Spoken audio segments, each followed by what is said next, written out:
Hello friends. आज हम start करने जा रहे हैं यूथ पब्लिकेशन का सामान्य ज्ञान बुक 2026 एडिशन का एंशिएंट हिस्ट्री। आज हम इस बुक का लाइन बाय लाइन एक्सप्लेनेशन करेंगे और समझेंगे। ये बुक सभी कॉम्पिटिटिव एग्जाम के लिए बहुत इंपॉर्टेंट है। तो चलिए शुरू करते हैं हम। अगर आपको मेरा ये प्रयास अच्छा लगता है तो please like, subscribe and share with your friends. भारतीय इतिहास के स्रोत। भारतीय इतिहास के स्रोतों को 3 शीर्षकों में रख सकते हैं। 1 पुरातात्विक स्रोत, 2 साहित्यिक स्रोत, 3 विदेशी यात्रियों का विवरण। पुरातत्व वह विज्ञान है जिसमें भौतिक अवशेषों के माध्यम से प्राचीन और हाल के मानव अतीत का अध्ययन किया जाता है। पुरातात्विक स्रोत: अभिलेख, सिक्के, स्मारक भवन, मूर्तिकला, चित्रकला, अवशेष। पुरातात्विक स्रोतों के अंतर्गत सबसे अधिक महत्वपूर्ण स्रोत अभिलेख हैं। अभिलेख पत्थर शिलाओं, स्तंभों, ताम्रपत्रों, दीवारों, प्रतिमाओं एवं मुद्राओं पर उत्कीर्ण किए गए हैं। अभिलेखों के अध्ययन को एपिग्राफी कहते हैं।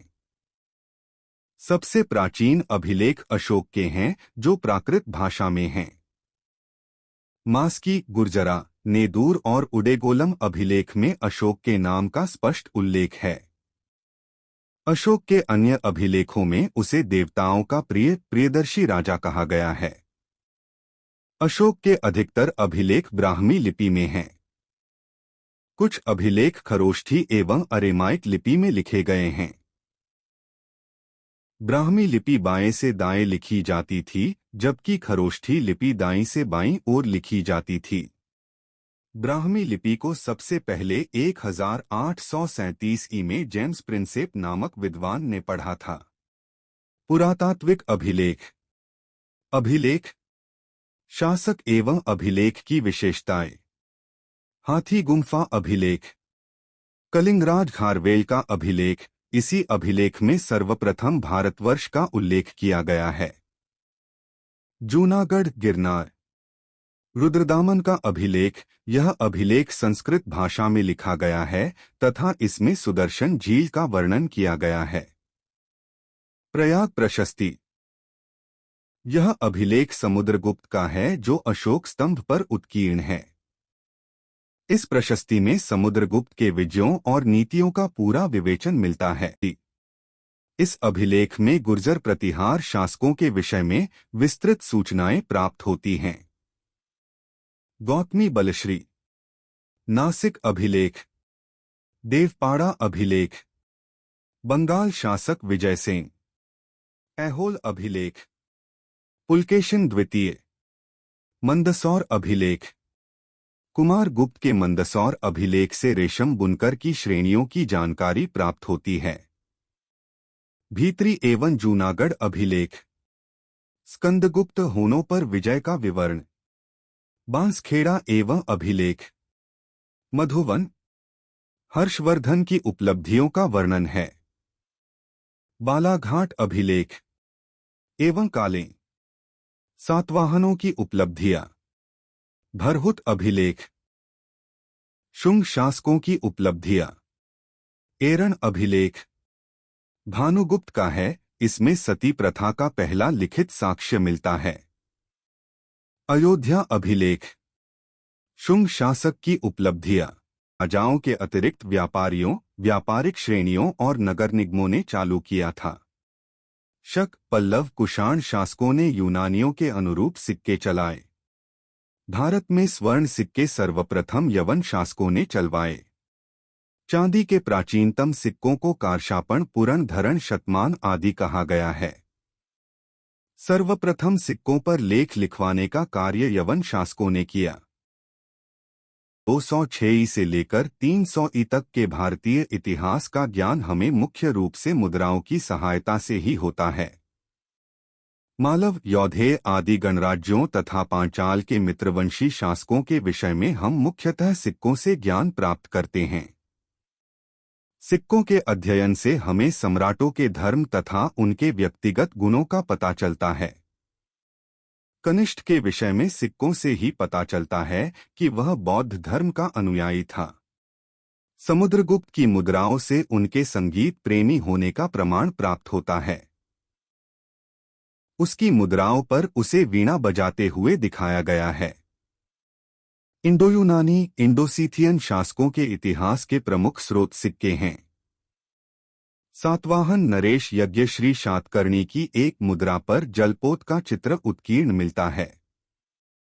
चंद्रगुप्त द्वितीय विक्रमादित्य की व्याघ्र शैली की मुद्राओं से उसके शकों पर विजय की जानकारी मिलती है।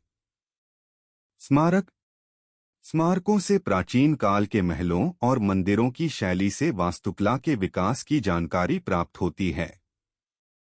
स्मारक के अंतर्गत प्राचीन इमारतें, मंदिर, मूर्तियां आती हैं। स्मारकों से विभिन्न युगों की सामाजिक, धार्मिक तथा आर्थिक परिस्थितियों का बोध होता है। स्मारकों और भवनों से वास्तुकला के विकास के अध्ययन में सहायता मिलती है। मंदिर निर्माण की 3 प्रमुख शैलियां थीं: नागर, द्रविड़, बेसर। उत्तर भारतीय मंदिरों की शैली नागर है। दक्षिण भारतीय मंदिर की शैली द्रविड़ है। दक्षिणापथ के वे मंदिर जिनमें नागर एवं द्रविड़ दोनों शैलियों का प्रयोग हुआ है उसे वेसर शैली कहते हैं। भारत से बाहर हिंदू संस्कृति से संबंधित स्मारक मिलते हैं। इनमें मुख्य रूप से जावा का बोरोबुदूर स्तूप तथा कंबोडिया के कुषाण गुप्त गुप्तोत्तर काल में निर्मित मूर्तियों से जनसाधारण की धार्मिक, सामाजिक आस्थाओं की जानकारी प्राप्त होती है। कुषाणकालीन मूर्तिकला में यूनानी प्रभाव परिलक्षित होता है, जबकि गुप्तकालीन मूर्तिकला में स्वाभाविकता परिलक्षित होती है की यथार्थ झांकी मिलती है। सांची, भरहुट, अमरावती की मूर्तिकला में जनसामान्य के जीवन, अजंता के चित्रों में मनोभावों की सुंदर अभिव्यक्ति मिलती है। माता और शिशु का, मरणासन्न राजकुमारी जैसे वियों के मनोभावों का शाश्वत चित्रण किया गया है। अवशेष प्राचीन बस्तियों के उत्खनन से जो अवशेष मिले हैं उनसे प्रागैतिहासिक और आद्य इतिहास पर प्रकाश पड़ता है। पाकिस्तान में सोहन नदी की घाटी में पुरापाषाण युग से मिले पत्थर के खुरदरे औजारों से अनुमान लगाया गया है कि भारत में 4 लाख से 2 लाख ईसा पूर्व मानव रहता था। 1000 से 6000 ईसा पूर्व मानव कृषि कार्य, पशुपालन, कपड़ा बुनना, मिट्टी के बर्तन बनाना तथा पत्थर के चिकने औजार बनाना सीख गया था। गंगा यमुना के दोआब से गेरुए, काले, लाल, चित्रित भूरे मृदभांड प्राप्त हुए हैं। मोहनजोदड़ो में 500 से अधिक मुहरें मिली थीं। उसी के आधार पर हड़प्पा संस्कृति के निवासियों के धार्मिक जीवन का अनुमान लगाया गया है। बसाढ़ प्राचीन वैशाली से 274 मिट्टी की मुहरें मिली थी। उनसे 4वीं शताब्दी ईस्वी में एक श्रेणी का पता चलता है। कौशाम्बी पुरास्थल की खुदाई से उद्यन का राजप्रसाद एवं घोषिताराम नामक विहार मिला है। अतिरंजी खेड़ा के उत्खनन से पता चलता है कि देश में लोहे का प्रयोग लगभग 1000 ईपू में प्रारंभ हो गया था। दक्षिण भारत के अरिकामेडू नामक पुरास्थल की खुदाई से रोमन सिक्के, दीप का टुकड़ा, बर्तन आदि मिले हैं। इन अवशेषों से विदित होता है कि ईसा की प्रारंभिक शताब्दियों में रोम तथा दक्षिण भारत के मध्य घनिष्ठ संबंध था। साहित्यिक स्रोत: धार्मिक साहित्य, लौकिक साहित्य, विदेशी यात्रियों का विवरण, वेद, उपनिषद, रामायण। वेद भारत के सर्वप्राचीन ग्रंथ हैं जिनका संकलनकर्ता महर्षि कृष्णद्वैपायन वेदव्यास को माना जाता है। वैदिक शब्द वेद से बना है। वेद का शाब्दिक अर्थ ज्ञान से है। भारतीय परंपरा में वेदों को नित्य तथा अपौरुषेय माना गया है। वेद 4 हैं: ऋग्वेद, यजुर्वेद, सामवेद तथा अथर्ववेद। इन 4 वेदों को संहिता कहा गया है। ऋग्वेद को सबसे प्राचीन वेद माना जाता है। ऋग का अर्थ छंदों तथा चरणों से युक्त मंत्र होता है। ऋग्वैदिक भरतों का अधिवास क्षेत्र सरस्वती तथा यमुना नदियों के बीच का प्रदेश था। यजुर्वेद। यजुर्वेद में यजुष शब्द का अर्थ यज्ञ या बलिदान से है। इस संहिता की रचना गद्य एवं पद्म शैली में की गई है। यजुर्वेद के दो भाग हैं, कृष्ण यजुर्वेद एवं शुक्ल यजुर्वेद। कृष्ण यजुर्वेद गद्य पद्म दोनों शैली में है, जबकि शुक्ल यजुर्वेद केवल पद्य शैली में है। शुक्ल यजुर्वेद की संहिताओं को वाजसनेय भी कहा गया है, क्योंकि वाजसनेयी के पुत्र याज्ञवल्क्य इसके दृष्टा थे। सामवेद में यज्ञों के अवसर पर गाए जाने वाले मंत्री का संग्रह है। सामवेद में कुल 1875 ऋचाएं हैं। इस वेद को भारतीय संगीत का जनक माना जाता है। सामवेद के प्रथम दृष्टा वेदव्यास के शिष्य जैमिनी को माना जाता है। अथर्ववेद। अथर्ववेद का नाम अथर्वा ऋषि के नाम पर पड़ा है। अथर्ववेद को ब्रह्मवेद या श्रेष्ठ वेद भी कहा गया है। इसमें कुल 20 अध्याय हैं।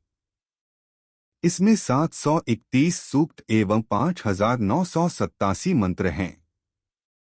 अथर्ववेद में सामान्य मनुष्य के विचारों, विश्वासों एवं अंधविश्वासों तथा जादूटोना का विवरण मिलता है।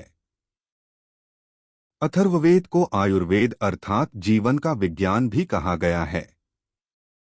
औषधि वनस्पतियों के विषय में सूचना अथर्ववेद से मिलती है। अंग, मगध, अयोध्या का उल्लेख अथर्ववेद में किया गया है। अथर्ववेद में सर्वप्रथम इतिहास शब्द का उल्लेख किया गया है। ब्राह्मण ग्रंथ। ब्राह्मण ग्रंथ वैदिक संहिताओं की व्याख्या करने के लिए गद्य में लिखे गए हैं। ब्राह्मण ग्रंथ की रचना याज्ञिक विधि विधान के प्रतिपादन के उद्देश्य से किया गया है। शतपथ ब्राह्मण में गांधार, शल्य, कैकेय, कुरु, पांचाल, कौशल, विदेह आदि राजाओं का उल्लेख मिलता है। पुनर्जन्म सिद्धांत का पहली बार उल्लेख मिलता है। आरण्यक ग्रंथ मुख्यतः दार्शनिक अन्य है। इसकी रचना आरण्य अर्थात जंगलों में की गई थी। उपनिषद। उपनिषद का शाब्दिक अर्थ होता है समीप बैठना। उपनिषदों को वेदांत भी कहा गया है। उपनिषद दार्शनिक ग्रंथ है जिनका ध्येय ज्ञान की खोज करना है।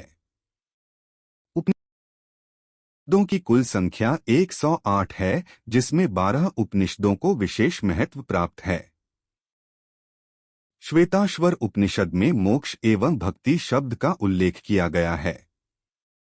वेदांग तथा सूत्र। वेदों को भली भांति समझने के लिए 6 वेदांगों की रचना की गई। ये है शिक्षा, शुद्ध उच्चारण शास्त्र, ज्योतिष, कल्प, कर्मकांडीय विधि, निरुक्त, शब्दों की व्युत्पत्ति का शास्त्र, ज्योतिष तथा छंद है। सूत्र साहित्य का प्रणयन वैदिक साहित्य को अक्षुण्ण बनाए रखने के लिए किया गया था। ऐसे सूत्र जिनमें विधि और नियमों का प्रतिपादन किया गया है, कल्पसूत्र कहलाते हैं। कल्पसूत्रों के 3 भाग हैं, श्रौत सूत्र, गृह्यसूत्र और धर्मसूत्र। श्रीत सूत्रों में यज्ञ संबंधी नियमों का उल्लेख है। गृह्य सूत्रों में मनुष्यों के लौकिक तथा पारलौकिक कर्तव्यों का विवेचन है। धर्म सूत्रों में धार्मिक, सामाजिक एवं राजनीतिक कर्तव्यों का विवेचन है। सूत्रों में गौतम धर्मसूत्र को सबसे प्राचीन माना गया है।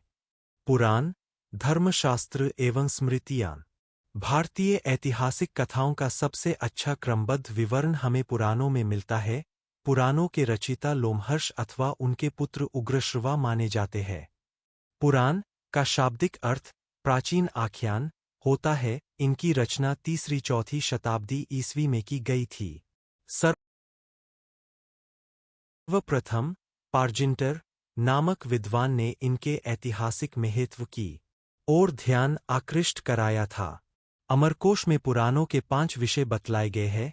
1. सर्ग अर्थात जगत की सृष्टि। 2. प्रतिसर्ग अर्थात प्रलय के बाद जगत की पुनः सृष्टि। 3. वंश अर्थात ऋषियों तथा देवताओं की वंशावली। 4. मनवंतर अर्थात महायुग। 5.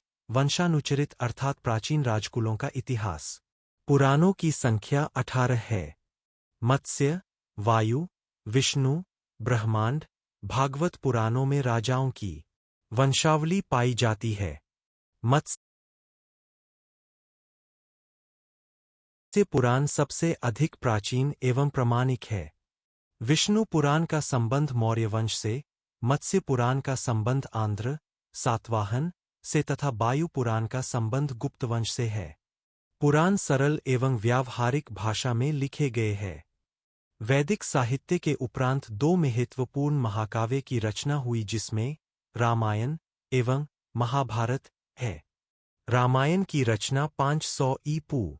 300 ई के मध्य हुई जबकि महाभारत की रचना 400 ईसा पूर्व से 400 ई के बीच हुई थी। रामायण की रचना महर्षि वाल्मीकि ने की थी, जबकि महाभारत की रचना महर्षि वेदव्यास ने की थी। महाभारत में 1,00,000 श्लोक है, जिसके कारण इसे शतसहस्र संहिता भी कहा जाता है।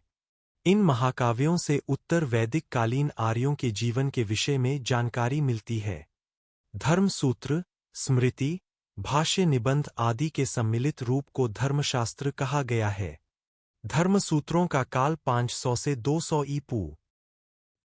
धर्मसूत्रों की रचना गद्य में जबकि स्मृति ग्रंथों को रचना पद्य में की गई है। सबसे प्राचीन मनुस्मृति है। इसकी रचना 200 ई.पू. से 200 ई के बीच मानी जाती है। नारद, पाराशर, बृहस्पति, कात्यायन स्मृतियां गुप्तकालीन है। इनसे गुप्तकाल के सामाजिक व धार्मिक जीवन पर प्रकाश पड़ता। मनुस्मृति के प्रमुख टीकाकार भारुचि, मेधातिथि, गोविंदराज, कुल्लुक भट्ट है।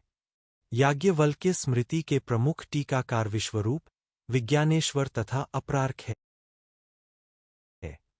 स्मृति टीकाओं से हमें हिंदू समाज के विविध पक्षों के विषय में जानकारी प्राप्त होती है। बौद्ध साहित्य। सबसे प्राचीन बौद्ध ग्रंथ त्रिपिटक है। इनके नाम सुत्त पिटक, विनय पिटक और अभिधम्म पिटक है। सुत्त पिटक को बौद्ध धर्म का इंसाइक्लोपीडिया भी कहा गया है। जातक अन्यों में बुद्ध के पूर्व जन्मों की काल्पनिक कथाएं हैं। सिंहली बौद्ध ग्रंथ, दीपवंश और महावंश से भी भारत के प्राचीन इतिहास पर प्रकाश पड़ता है। साहित्य। जैन साहित्य को आगम कहा जाता है। जैन आगमों में सबसे महत्वपूर्ण 12 अंग है। जैन धर्म का प्रारंभिक इतिहास कल्पसूत्र लगभग 4वीं शती ई.पू. से ज्ञात होता है, जिसकी रचना भद्रबाहु ने की थी। जैन ग्रंथों की रचना प्राकृत भाषा में हुई है। भगवती सूत्र से महावीर की शिक्षाओं का संग्रह किया गया है तथा उवास गदसाओं में उपासकों के जीवन संबंधी नियम दिए गए हैं। जैन साहित्य से तत्कालीन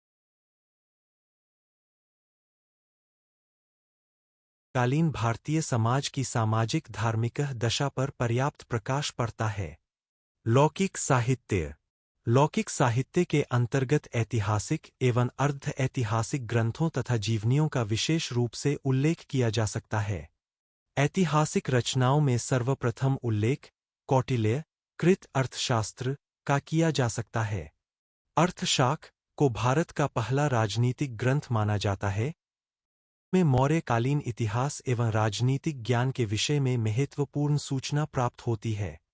कौटिल्य कृत अर्थशास्त्र पर कामंदक ने नीतिसार नामक टीका लिखा। स्त्रियों का विवरण। यूरोपीय व रोमन लेखक, चीनी लेखक, अरब लेखक, यूनान और रोम के लेखकों में सबसे प्राचीन हेरोडोटस और टीसियस का वृत्तांत है। टेसियस ईरान का राजवैद्य था।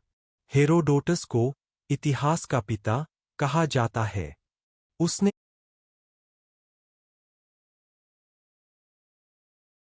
अपनी पुस्तक हिस्टोरिका में 5वीं शताब्दी ईसा पूर्व के भारत फारस के संबंधों का वर्णन किया है। सिकंदर के समकालीन लेखक नियार्कस, आनेसिक्रिटस, आरिस्टोबुलस के विवरण अपेक्षाकृत अधिक प्रामाणिक एवं विश्वसनीय है। सिकंदर के पश्चात 3 यूनानी राजदूत मेगस्थनीज, डाइमेकस तथा डायोनिसियस पाटलिपुत्र के मौर्य दरबार में आए थे।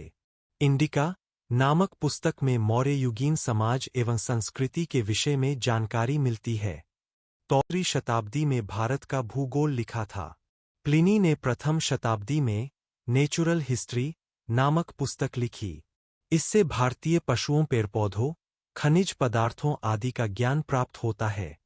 पेरीप्लस ऑफ द इरिब्रियन सी नामक पुस्तक के लेखक के बारे में जानकारी नहीं है। वह 80 ईस्वी के लगभग हिंद महासागर की यात्रा पर आया था। उसने भारतीय बंदरगाहों और व्यापारिक वस्तुओं के बारे में जानकारी दी है।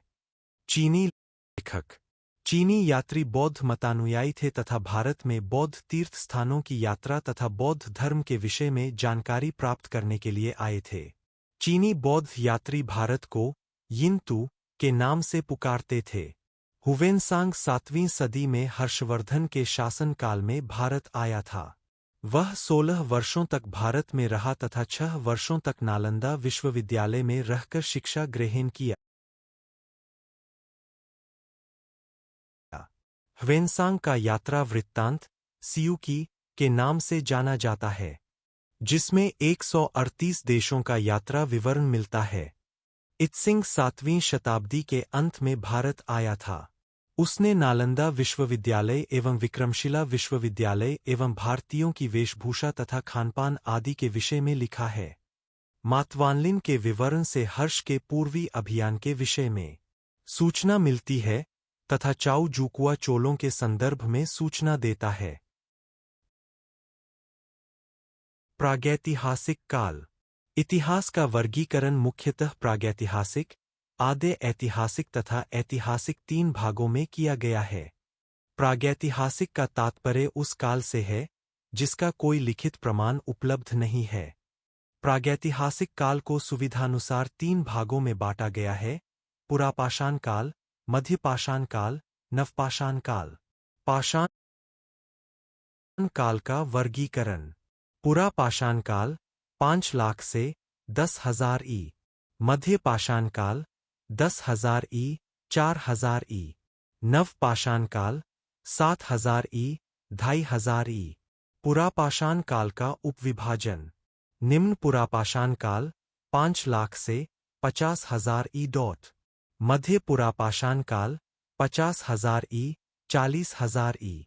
उच्च पुरापाषाण काल 40,000 ई, 10,000 ई। महत्वपूर्ण तथ्य। भारत में सर्वप्रथम 1863 ई में पुरातत्वविद रॉबर्ट ब्रूस फुट ने प्रस्तर युगीन बस्तियों का अन्वेषण प्रारंभ किया। रॉबर्ट ब्रूस फुट ने मद्रास के निकट पल्लवरम नामक स्थान से पत्थर की कुल्हाड़ी प्राप्त किया।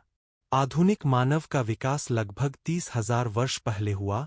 उसे होमो सेपियंस या प्रज्ञ मानव जैसे नामों से जाना जाता है। पुरापाषाण युगीन मानव की जीविका का मुख्य आधार शिकार या आखेट था। पुरापाषाण कालीन चित्र भीमबेटका गुफा से प्राप्त हुए हैं। भीमबेटका की गुफाओं की खोज V.S. वाकनकर द्वारा वर्ष 1957 से 58 में की गई थी।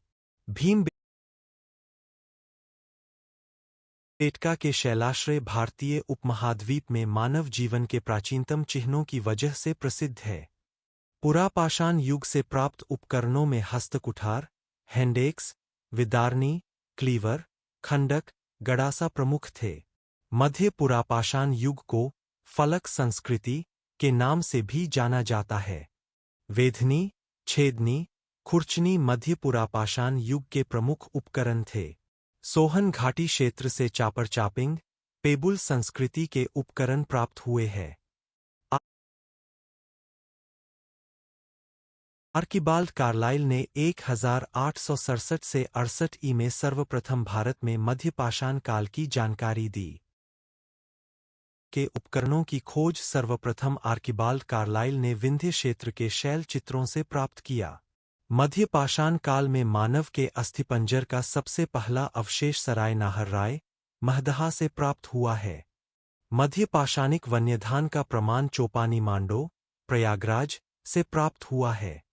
होमो इरेक्टस मानव की खोपड़ी हथनौरा, नर्मदा घाटी मध्य प्रदेश से प्राप्त हुई है। भारत में प्राचीनतम कृषि का साक्ष्य लहुरादेव 9000 ई से 7000 ई संतकबीर नगर से तत्पश्चात मेहरगढ़ से प्राप्त हुए। H.P. लेमसूरिये ने नवपाषाण काल के प्रथम प्रस्तर उपकरण की खोज 1860 ई में टॉस बेलन नदी घाटी, उत्तर प्रदेश क्षेत्र से की है। कोल्डिहवा, प्रयागराज से सर्वप्रथम चावल का साक्ष्य प्राप्त हुआ है। बुर्जहोम नवपाषाणिक स्थल से मानव कंकाल के साथ कुत्ते के कंकाल के अवशेष प्राप्त हुए हैं।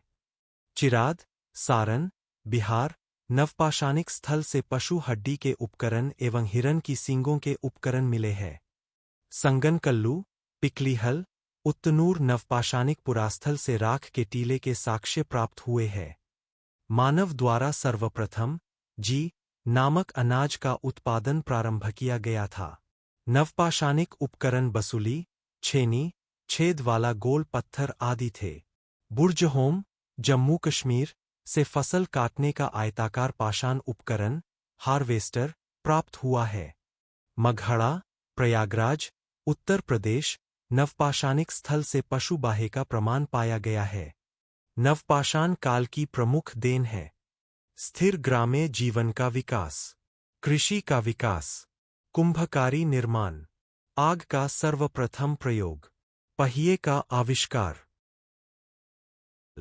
आद्य ऐतिहासिक काल में लेखन कला का विकास हो चुका था, किंतु इस काल की लिपियां अपठित है।